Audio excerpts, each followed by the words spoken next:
So Ninja Gaiden 4 just dropped. Let's go, baby. Oh my god. I've been waiting 20 years for the sequel to Ninja Gaiden 2. You know, the masterpiece of which that game is. Ryu is finally back. It's been like 20 years since I could hack and slash some Ninja Gaiden ninjas and demons and shit. Oh, wait a minute.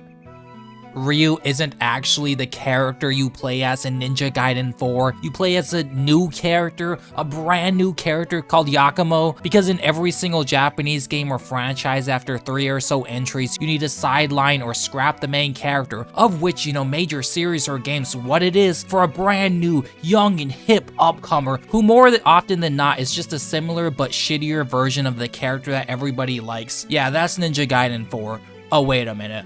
My bad, you guys. My apologies. You do play as Ryu for like a total of 3 or 4 chapters. But wait, there's more. Out of the 20 in the game, and they are all just the same exact stages and bosses that Yakumo fought and played through. Oh yeah, and you also remember how Ninja Gaiden 3, that really shitty game that we should all avoid like the Black Plague because it's just an absolute piece of shit game that nobody should ever, you know, touch. Real talk. Like, it's one of those games that you should send to somebody that you hate and make them play it. I just fucking... Real talk. Real talk. Well, just like in Ninja Gaiden 3, Ninja Gaiden 4, you only have one single weapon for Ryu. Yep, you heard that right. These hacks at Platinum are making the exact same mistakes that Team Ninja did when they made Ninja Gaiden 3 over a decade ago. So yeah, in other words, Ryu is barely in the game. He's pretty much just an afterthought. It pretty much doesn't even exist. And I don't even think he was originally supposed to be playable until maybe like the last 6 months to a year of the development, where the devs were like, hey, don't you think people are going to complain and be upset that, you know, you have to play as this, you know, K-pop ninja instead of, you know, the badass that is Ryu. So they threw together Ryu in about 5 minutes, gave him the exact same stages as Yakumo, even though there's a literal stage select once you beat the game, where you can just play any stage as any character you want. So like, what the fuck is the point? Well, that's the thing, there is no point, because it was just an afterthought. Like, Ryu not only gets just one single melee weapon, he also doesn't even get his iconic bow. You know, the ranged weapon that he has in every single Ninja Gaiden game? Yep, gone. Gone. Forever. Forever. But yeah, to say that I'm disappointed in the game would probably be a lie, even though that's what I might name the reviews, simply for the fact that I really didn't have many, if any, expectations going into this game, especially after seeing the gameplay trailers leading up to the game. But let me just say, because like always, I have to make these things crystal clear for all the retards out there, all of the special needs people out there, who think just because you criticize a game, you automatically think it's bad, or you automatically hate the fucking game. I don't think the game is bad. It is just bad, okay? Let's be honest. Okay, I'm joking, obviously. It's not that fucking bad. It's not bad, okay? But it's not exactly good either. The game is just okay, in my opinion. In my opinion, okay? I know having those nowadays is very, very offensive, and it tends to hurt people's, you know, feelings. Opinions are very dangerous. I understand that. I get that. But in my opinion, the game is like a 6.5 out of 10, or maybe a 7 out of 10 if we're pushing it, which is decent, or slightly above average, especially for modern game standards, where most games fall around the 4 to 6 out of 10 range. Also, for any newcomers here who don't know me, first, obviously, join the Latina Kingdom before you do anything, okay? You have to do that. Join the Latina Kingdom and hit that subscribe button. After that, let me just say, I typically like to focus more so on the negatives and annoyances with games in my reviews than the positives. That's kind of the whole point of critiques, you know? I don't know. Because I just rather not talk about the positives, unless the game is just really good. Like, obviously, I'll mention them, but yeah, I won't go into much deeper detail than, oh yeah, the game, you know, has pretty graphics, or I think the combat is pretty good, or I like it. Yeah, I do sometimes go in detail, obviously, but not always. I usually tend to focus more on the negatives. But yeah, with that bullshit out of the way, let's take a look at Ninja Gaiden 4, shall we? Yeah, sure, whatever. So I don't really care about the story in this game, like, at all. And let's just be real, let's just be honest here, nobody is buying a Ninja Gaiden game for the story, okay? You're buying it for the gameplay. So I'll just give a really brief explanation on the story and some of the characters, just to get it out of the way. So there's Yakumo, which before I even say anything, I really don't like his design, like, at all. He just looks like some K-pop star, especially with his stupid black hair with the white highlights. I don't know, it just looks stupid. Maybe it's just me, but I really don't like his design. But yeah, he's basically just Edge personified, and he is basically just Shadow the Hedgehog, just minus the hedgehog part. And he's the new character you play as from the Raven clan, and his duty or goal is to slay the Dark Dragon. And Ryu is a part of the Hayabusa clan who protects the Dark Dragon sword, so that's where the conflict arises or some bullshit. It's kind of like DMC4 where you play as a brand new character, and the original character is kind of sidelined, that being Dante, or in this game's case Ryu, and you are kind of tricked or misled into believing the original character is the bad guy. So yeah, pretty similar to DMC4. But yeah, so your goal as Yakumo is to kill the Dark Dragon and Sayori, which is a girl you'll meet right away who is basically like the vessel for the Dark Dragon blade. Oh, before I forget, my name's Sayori. Put her there, partner.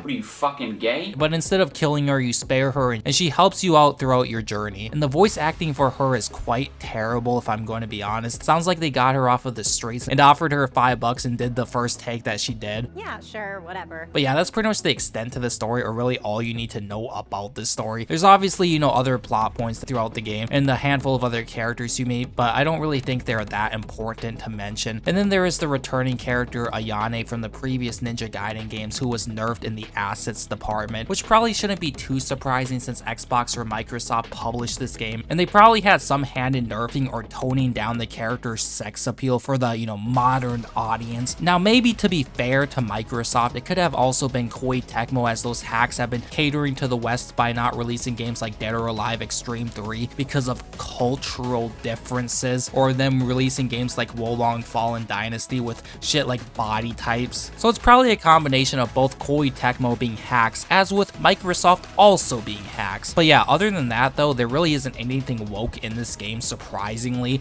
It's pretty woke free, I'd say. But just because a game doesn't really have woke shit in it, doesn't necessarily mean it's a good game. So yeah, story bullshit out of the way, let's actually talk about the actual game now. First off, I feel like I always have to do this and mention this, but when you begin the game, there's 3 difficulty options and a 4th one you unlock once you clear the game: Hero, Normal, and Hard. And basically, Hero mode is for the babies and the bitches, aka the gaming journalists who can't tell what the triangle button on a controller is without having to look down at their controller for 5 seconds to try to find it. Let's just be honest, okay? But yeah, of course the game had to have a bitch mode, but I guess it's whatever. The game on normal, in my opinion, is pretty challenging though. The difference between normal and hard though really doesn't feel like there's that much of a difference, but I don't really think there's much of a difference in the older games either, especially if you're decent at the game. But yeah, on normal, the game does actually provide a pretty good challenge. The opening for the game is kind of weak in my opinion. The game does start you in front of some enemies the moment you spawn, kind of like in 2, but during this open prologue mission you can't take damage, which is kind of like in Bayonetta 1 where you can't really take damage either, which I don't know, I don't really like. It's not the biggest deal, but it's like you should just have your health from the start in my opinion. Speaking of health though, I think Ninja Gaiden 2 had the best health system overall. If you don't know how it worked in that game, basically when you take damage you obviously lose health, but you also lose some of your max health also. Then you'd gain back all of your health up to whatever it currently is capped at after each battle. So if you lose half of your health, for example, in a fight afterwards, you'd gain all your health back up to that cap. So the more damage you take, the lower and lower your max health would become, but after every battle you'd gain back the health up to that point. You could then regain your max health through blue essence, which would be heals dropped by enemies using recovery items and activating save points, which would replenish your health. I think that was the perfect system and a really cool one. They should have just kept that system in my opinion. So now in Ninja Gaiden 4, how the system works is you don't get any health back after battles, but the game gives you a shit ton of free healing items, and every enemy drops heals, which is basically like a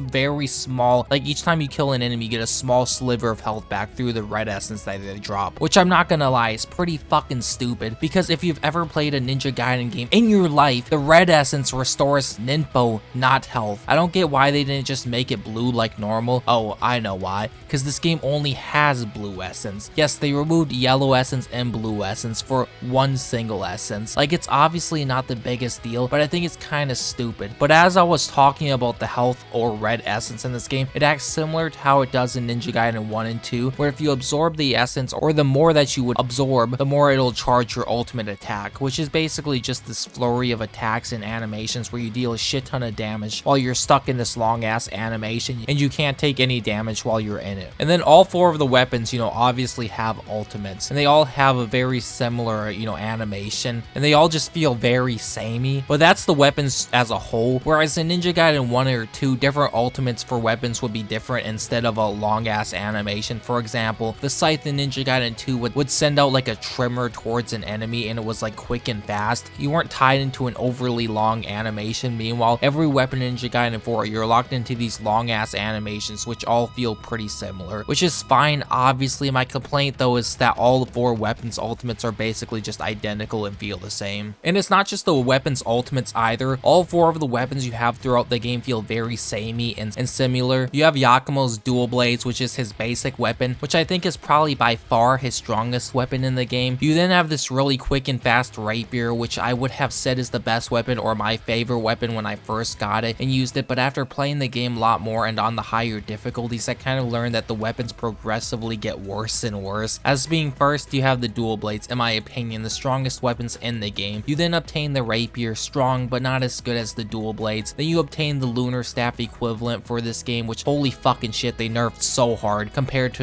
both its design and just damage output compared to Ninja Gaiden 1 and 2. Like, it's a fucking shame. Like, it's a travesty. Like, it's just like, how did they butcher the lunar staff so badly? Like, it's not horrible obviously, but it's easily the worst weapon up to that point. Then the final weapon you obtain is basically just Pandora's box from DMC4, where it has multiple different weapons inside of it that come out depending on your combos. It's a hybrid weapon as its light attacks send out projectiles, so it's good for any flying enemies or just targeting enemies more of at a distance. It's a cool weapon in design, but I think it's easily the worst weapon in the game and more of a niche weapon you'll use, like I said, just for flying enemies. Then the final mission in the game, which you don't actually get to keep, well, you do get to keep it if you do like the side content, but anyways, the final weapon that you get to keep is the dragon blade, and it's basically just reuse attack. So I guess that's technically the best weapon, but you technically don't get to keep it until you do like side shit. But yeah, all the weapons just feel very similar to use because they're all incredibly quick and just don't have much variety aside from the Pandora's box weapon. And the problem arises because of the fact that 2 of the weapons are basically very similar, that being the dual blades and the rapier. And the other reason is because there's only 4 weapons in the game, whereas Ninja Gaiden 1 and 2 both had a plethora of weapons at your disposal. You had the standard dragon blade, dual blades, 3 different scythes, the big one from the werewolf boss, the Kusarigama, the flail, which is a fucking travesty that instead of getting a scythe style weapon, we instead of get Pandora's box or a stupid ass rapier. Like, come the fuck on. You get massive Monster Hunter style great swords, tonfas, etc. Then on top of that, you'd also get ranged weapons too, like windmill shurikens, explosive arrows, bows, a literal cannon, etc. That's one of the biggest problems with Ninja Gaiden 4 is the lack of weapons and the weapons all feeling the same. It also just takes a while to unlock the other weapons. Like, you unlock them at a snail's pace. You unlock the rapier, for example, at like the end of mission 3, which the missions on average are about 30 minutes to an hour long per mission. So you'll be a few hours into the game before you unlock your second weapon. At this point in Ninja Gaiden 1 or 2, you'd probably already have like, I don't know, 3 or 4 weapons because they hand out weapons in those games like it's nothing. Then at the end of mission 7, you get the third weapon, and at the end of mission 10, you'd unlock the final weapon. Now, each of the 4 weapons also get a secondary form through the Blood Raven gauge, which basically is what replaces Nimpo in this game. Yes, Yakumo doesn't get any Nimpo in the game. Instead, he gets the Blood Raven form, which is okay, but I'd rather have just have Nimpo in all honesty. There's also no way to actually upgrade the Blood Raven gauge, which I think is a huge, missed opportunity, because considering this is what replaces Nimpo, and in the previous games, you would be able to upgrade the amount of Nimpo you could have and use. But anyways, each of the weapons has an alternate form. When in use, slowly drains the Blood Raven gauge, and it fills back up over time relatively quickly. The sword's Blood Raven form is basically just makes your weapon much larger, which is pretty cool, and I like it quite a bit. The rapier actually turns into a drill, which is, in all honesty, I think the drill just should have been the default weapon, and through blood form, maybe it turns into the rapier with quick and powerful, fast, hitting attacks. The drill is easily the most fun Blood Raven form. The lunar staff turns into a powerful hammer, which is alright, I think, but I think it's just probably one of the weaker forms as you cannot charge it up, which I feel like is another missed opportunity because the hammer should theoretically do the most damage and be incredibly slow through its, charges, but it's just not. It honestly just doesn't feel all that great to use because of the fact it's not chargeable, unlike the dual blades and the rapier, since if you charge those 2 weapons, the sword sword would increase more in size and the rapier would actually continue to drill through your opponents and enemies, which is, great at dealing lots of damage and penetrating through enemies' defenses. So you'd attack with the drill, for example, then hold the button to continue drilling the enemy. Then the final Blood Raven form for Pandora's Box basically adds a 4th set of arms to Yakumo, which I feel like is again one of the weaker forms. It really does feel like each weapon you obtain slowly and progressively becomes worse and worse. Dual blades are the best, followed by rapier, lunar staff, and Pandora's Box, obviously excluding the true dragon sword once you unlock that. On top of having this Blood Raven form for each weapon, you also have one more gauge, this Berserker Rage gauge. I don't remember what the fuck it's called. I don't care to look it up, to be honest, which also gives each of your weapons some additional moves. It doesn't last long, but you also get this finisher if you click both analog sticks at the same time. You'll also do this AoE finisher, which damages most enemies on the screen. This gauge fills up really slow, however, and it actually drains if you're not in combat. So a lot of the time, once you have it filled fully, you should just activate it, since through the downtime of walking from point A to B, it would have either completely drained or just mostly depleted, which I don't really like that personally. I get why it drains if you're not in combat, but I'd much rather it just, be something that you can pop at any time, or that you can save for a harder encounter and just use it at the beginning. But I don't know, it's whatever, who the fuck cares, I guess. The gauge I don't really think adds a whole lot to the game, and I think it's really only there because they got rid of Nimpo. So since they got rid of Nimpo, they were like, hey, let's replace it with Blood Raven and a Rage mode. And don't get me wrong, I do like the Raven mode. I think it's fun for the 2 seconds that it lasts, but Nimpo is iconic, come on. Obviously Ryu still has his Nimpos, but it's not really the same because he's only in like 5 or so missions, and one of them is basically just a boss fight. He has 0 original missions, which again, like I said previously, what the fuck is the point when there's a chapter select once you beat the game where you can select which character you want to play as? Another thing or downgrade with the weapons in this game compared to the previous games is that they do not visually change or alter when they are upgraded. One of the coolest things about Ninja Gaiden 1 and 2 were how you'd upgrade your weapons from level 1 to 2 to 3. You not only get a long list of, new moves at your disposal, your attack would also increase for that weapon, but you'd also get new cool and visual changes. The lunar staff would, go from this boring, dusty ass looking bow staff to then changing into this cool looking staff with like these flails at the end of it, which just looks really fucking cool and badass. So yeah, most of the weapons would start out looking kind of dull or plain at level 1, and by upgrading them, they would visually change and slowly look cooler and cooler. It was almost like Pokemon, and your weapons had 2 stages, a basic, a stage 1, and a stage 2. And at that final upgrade, that final evolution, the weapons would be the most badass and deal the most damage. It's the little things like this that really make a game better or make it more memorable or cool, which I feel like is something that was lost with the previous generations of gaming, with like the PS4 and PS5 era of gaming. Back during the PS2 and 360 days, games not only felt badass to play, they also just had so much style and soul put into them. They had, they had that edge factor, that cool factor, not just in the gameplay, but also in the actual cutscenes. Look at Devil May Cry 1, for example, and Dante getting stabbed by Alistair, and he pulls the sword out of his body through the hilt of the sword. That's just badass. Look at DMC 3. Literally every single cutscene in that game was over the top, had edge to it, and was just cool as hell. From the opening cutscenes to Lady, a actually well-written and cool female character who isn't just a badass, but is also, attractive. You'd also have cool set pieces as well, such as the fights on top of the tower with Virgil, with the rain pouring down and the full moon in the background. Just really fucking cool and sick set pieces and cutscenes. Same with Ninja Gaiden games, obviously. They also had that edge factor, like when Ryu is going up against the werewolf in the Colosseum level. Like, that shit is just memorable. It checks all of the boxes, Then you have games like Ninja Gaiden 4 or Devil May Cry 5, where yeah, they might have some glimpses of that old school edginess.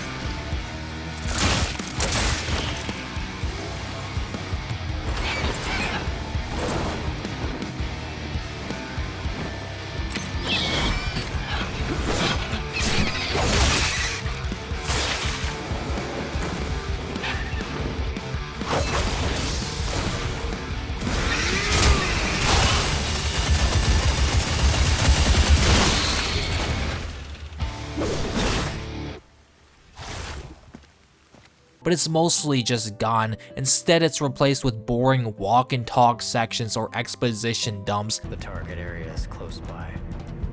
Understood. The priestess should be held up ahead. Like, these old school action games weren't just known for their, gameplay. It wasn't just the gameplay that made them memorable, it was the edginess, it was the over-top action-filled cutscenes, the amazing atmosphere and cool as fuck set pieces, the cool weapon designs, and the cool characters, all things Ninja Gaiden 4 is desperately missing. So when you start the game, you'll play the opening or the prologue level, which you can't take damage, and it's basically kind of just like a tutorial on how the game works, where the player can get a feel for the combat and how the game feels without being punished. It's fine, the very opening section of the game when you're on the train, but after that, when you get off of the train section, you're then thrown into this cave section where it's mostly just one straight linear path with literal yellow paint to guide you on what you can and can't interact with, because obviously this is a modern game and every single modern game out there needs its yellow paint, and it doesn't just end there with the modern bullshit with this new modern Ninja Gaiden game. This opening section is full of walk and talk segments. Yeah, that shit where it takes control away from the player and they are forced to walk at a snail's pace while they have to listen to some, other character talk. Yeah, Ninja Gaiden 4 has that bullshit too. Thankfully, there's a way to auto skip cutscenes if you go to the options and you enable it. Oh, wait a minute. It doesn't actually skip the walking and talking bullshit. That's lovely. That's amazing. It also doesn't actually skip the fucking cutscenes right away either. It actually lets the cutscene play for a few seconds before skipping it. Great feature. What the fuck is the point of it, okay? Like, honestly. But yeah, there isn't a whole lot of these walk and talk sections throughout the game. They are here and there, maybe a few in every mission, and they usually don't ever go on for more than like 20 seconds, thankfully. But that's not really the point. The point is these dumbass sections completely ruin and break the flow of the gameplay. Imagine this, alright? You're playing the game, having fun, slaying some demon fiends and ninjas, then you're running to the next section, only to be interrupted with a phone call that you're forced to listen to and unable to skip. You see, it ruins the flow of the gameplay. It doesn't matter if it's 2 minutes long, 20 seconds long, 2 hours long, or 2 fucking seconds long. It ruins the flow as it takes control away from the player. And let me just remind you and everybody watching, this is a action hack and slash game. Stop forcing me to listen to dogshit dialogue, you fucking hacks. Modern developers just love this shit. They just have to implement it into every game, just like the yellow paint. Like, I'm sorry I'm going on this tangent, but it seriously pisses me off how every single modern AAA release needs to have this fucking bullshit. And clearly, it's not just the AAA, games either. These smaller budget games also do this shit. Maybe they'll have a patch in the future that completely disables these sections, but I highly doubt it. But regardless, it's fucking terrible. The game also just completely breaks up the flow with dogshit gimmick traversal sections. For example, on mission 2 or 3, you'll get the ability to grind on rails, Sonic Adventure 2 style, baby, or Ratchet and Clank style. Let's fucking go, bro. This is what I've always wanted in my Ninja Gaiden game, where the gameplay pretty much just revolves around pressing R1 to swap between rails, so you don't get sarred by a fucking train. Do not redeem! Do not redeem the card! What? Do not redeem the cards! Yes, I'm Do not redeeming the redeem card. the I'm card. redeeming the cards. No! Okay. No! The same R1 button to grapple to the next rail, and occasionally jumping or ducking under, something, usually a train or something. It's just boring, and mission 2 or 3 is full of these rail grinding sections to the point where it nearly kills any and all replayability. You also get a few other of these gimmick traversal abilities, such as this one where you can glide on the high winds or surf on the water. None of these have actual use or mechanics outside of where you use them at, and it kind of just has that exact same problem that the shitty Devil May Cry reboot has, where in that game, in between all the combat encounters and sections, you'd be forced to do really shitty platforming that would consist of pressing R1 for the red grapple and L1 for the blue grapple, and every single area pretty much boiled down to red grapple, blue grapple, red grapple, blue grapple, 1 grapple, 2 grapple, which was obviously quite dogshit. Well, Platinum clearly must have been inspired by that dogshit game, because it's pretty similar to that in this game, but instead of it just being 2 grapples, you need to alternate between that being red and blue. You now only have 1 grapple, and all the traversal mechanics are also tied to that same grapple button of R1. So for example, you'd be on a rail, you'd have to swap to the next rail by pressing R1, then you'd have to glide off of the rail by pressing, guess what, R1 again, then you'd have to press R1 again to go back onto the rail. It's like, oh my god, like what the fuck is this horse shit? Like, you can see where the problem arises with this, can't you? So they somehow managed to make an even more dumbed down and boring traversal mechanic than DMC Reboot. It's so fucking dog shit, man.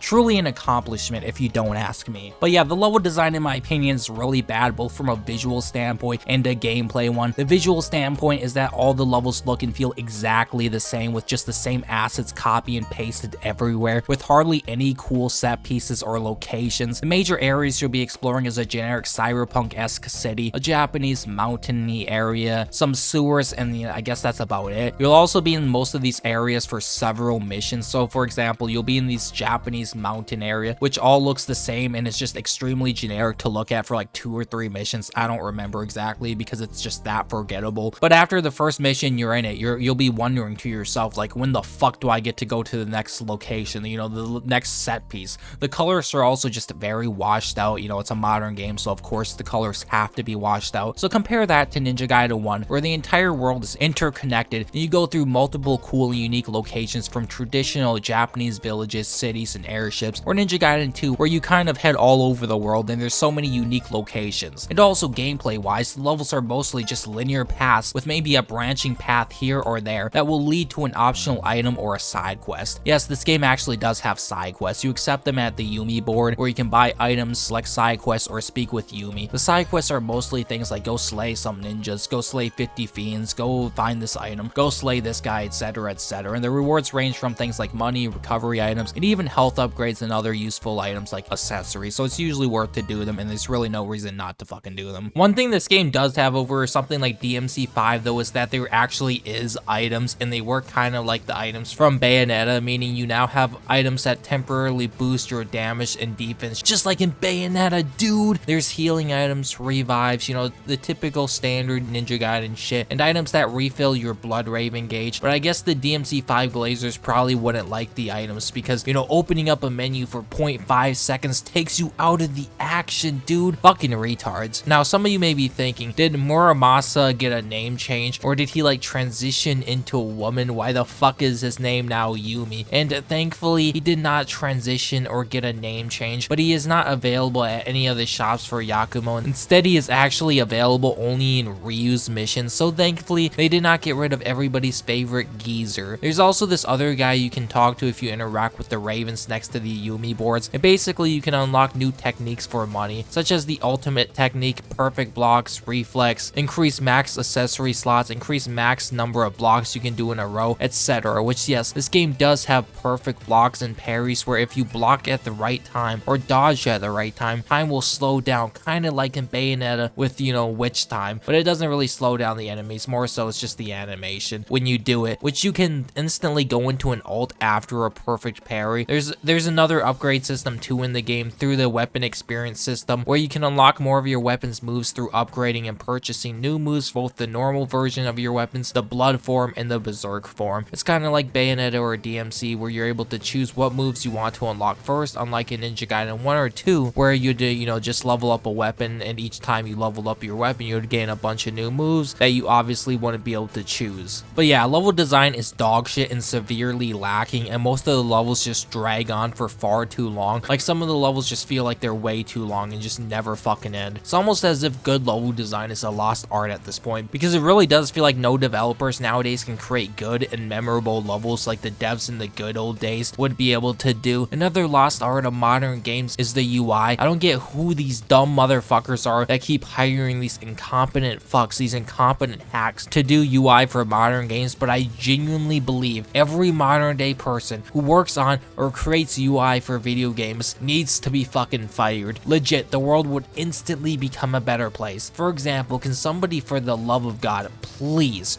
just please tell me why the fuck your blood raven gauge is all the way at the bottom of your fucking screen, away from where your health bar is at? Like, what kind of retarded ass horse shit is this? Why do I need to look at 2 separate locations in order to see my health and my raven gauge? I gotta look up top for my health and down below for my blood raven. Imagine playing Devil May Cry 3, for example, or any DMC game, and your health is up at the top, right? Well, imagine now, for whatever reason, your devil trigger wasn't directly below your health, but instead just all the way at the bottom of the fucking screen for no fucking reason. Well, I guess it would still be below your health, but you get what I mean, right? I know this is an absolutely crazy and batshit idea, but I don't know about you, but how about you put the blood raven fucking gauge and the berserk gauge next to the health bar, like literally any other game would do, like, you know, the other previous Ninja Gaiden games would do with Ninpo, where the Ninpo would be right below your health. Like, the dog shit UI in this game actually triggers me. I feel like I'm a liberal looking at the shit raging over Orange Man bad. While we're on the topic of lost Lost Ark, can we also just all agree that modern games just don't have good soundtracks anymore? Back in the days, games used to have such banger soundtracks. You know, almost every single game, even if the game was absolute dog shit, it would have a good fucking soundtrack at the very least, you know? But nowadays, for whatever reason, most games tend to avoid having any sort of, you know, soundtracks or good soundtracks in general in exchange for ambient noises and sound. Wow, what do you mean you'd rather listen to a song composed by talented people? No, what you really want is to listen to birds chirping in your ear and the sound of crickets making a fucking racket. That's so immersive, dude. Hearing good music takes me out of my immersion. But anyways, point being is Ninja Gaiden 4 seems to follow this trend of not necessarily not having, you know, music, but it might as well not have any music because of how fucking generic and mediocre most of it was. The game has like at max, at most 2 or 3 memorable soundtracks. One of them is literally just Bury the Light from DMC5 that you got off of Wish. In all honesty though, I do like this song, but it really does just, you know, feel like Platinum copying the homework of DMC5.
Then you also have them copying the homework of Courage the Cowardly Motherfucking Dog. And no, I'm not even joking. There's a song in this game in the club level, which is one of the few memorable levels in the game due to it, A, you know, being set in a club, which just feels like a cool set piece for most games, and B, it uses a song that sounds like it was taken straight out of Courage the Cowardly Dog. Like, you literally cannot tell me in good faith this does not sound like the Courage song.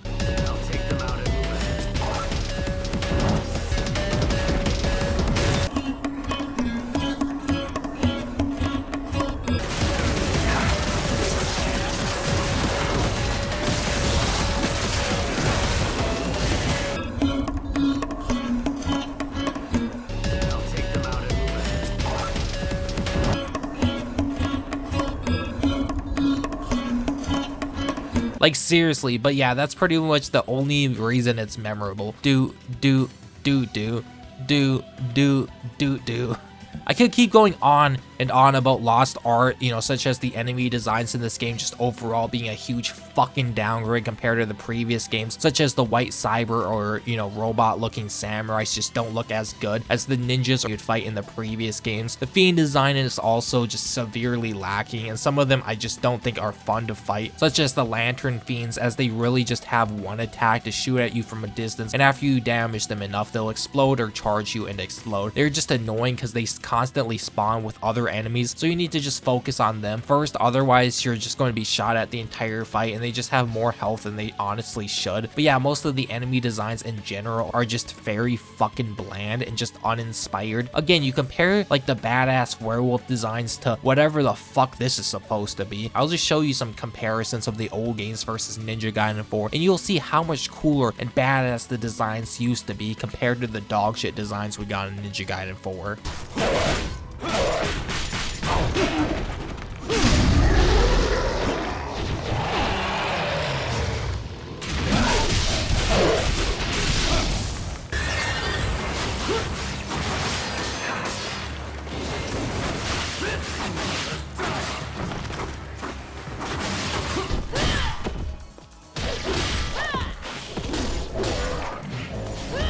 Yeah, fuck you, bitch.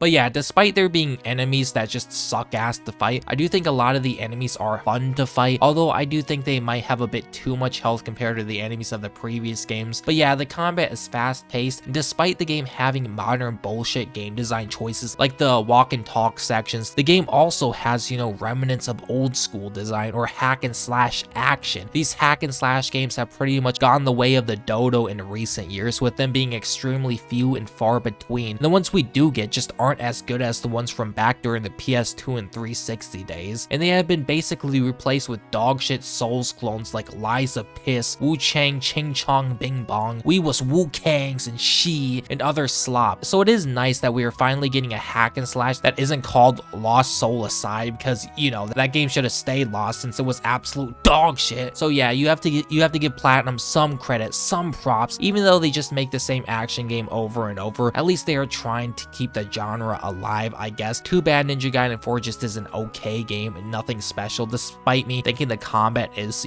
fun. The game just has so many fucking issues. I cannot say it's like anything, above a 7. But yeah, I do like the combat for the most part. It has plenty of issues, don't get me wrong, obviously, but it is fun to just slash through enemies with Yakumo's dual blades and dismember enemies with over-the-top gore, which is another lost art. Even games like God of War, which were known for their over-the-top and extreme gore, have been extremely toned down and nerfed in games like Daddy of War Ragnarok. Like, why are modern developers so scared of adding blood and gore? That shit's cool. I like blood and gore in my games, so that's another positive. And another thing, I gotta give it to Ninja Gaiden 4 and Platinum. However, the blood just kind of looks off. Like, I don't know, maybe it's just should be more red. Maybe it's just me. I'm not sure about it, but it just looks off. You eventually do just get used to it, but at first it really just looks bad in my opinion and very jarring. But yeah, I like the overall combat for the most part, despite its flaws. Ryu unfortunately doesn't really feel that fun to use. He feels okay, I guess, but with only one weapon, there really isn't that much reason to play him over Yakumo. He really does just feel like an afterthought, and if Platinum's reasoning for only giving him one weapon is because they want to sell you his other weapons through DLC, I'm just gonna say it right now, fuck you Platinum, you piece of shit company. But that's what a lot of people have been speculating, is that they plan on,